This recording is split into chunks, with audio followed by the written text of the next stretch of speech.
Welcome back to Hey Kentucky, and we are very excited to be joined by somebody you probably know, the winner of this season's Survivor from Williamsburg, Kentucky, Nick Wilson. Nick, nice to see you. Thanks for having me, Matt. First of all, how do things change? Somebody just a boy in Williamsburg, working in Williamsburg, all of a sudden he's on national television winning Survivor. How has life changed for you? Oh, man, I'm back home. Glad to be home in Whitley County.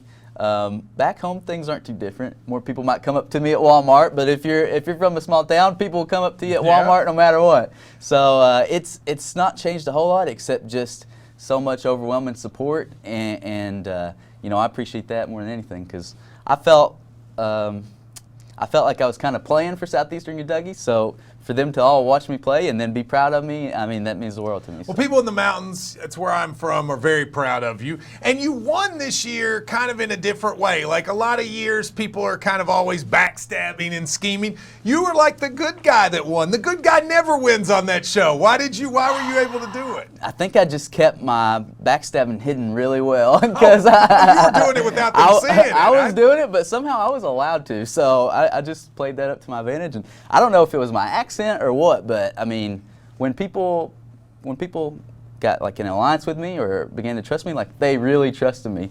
And even if I participated in blindsiding somebody, like somehow it was okay when I did it. Yeah, so you got that mountain voice, and you seem like a good guy. Well, let me ask you, you were playing in this, a really great story with your background and what has happened, and sort of you're highlighting opioid abuse. And I feel like you've kind of taken on that mantle as a role since then. And I think that's important to you, isn't it?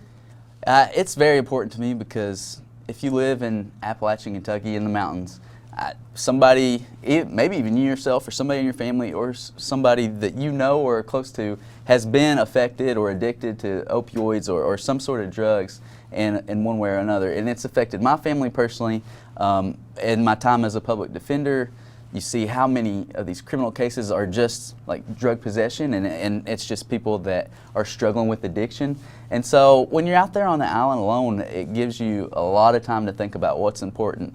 And through my time out there alone, coming home, like just looking at my life and what's happened, and my job where I work in the criminal world where we see a lot of addicts, it definitely made me feel like I have a platform now, or maybe an opportunity to where I could maybe bring some awareness to that, or just help the defendants I see, or if I have any family members, like at least just let people know that, like, I think we're at a time now to where everybody has been affected by it. Everybody understands that it's an addiction issue, and I just want people to know, like, we should help. No, I totally agree with you.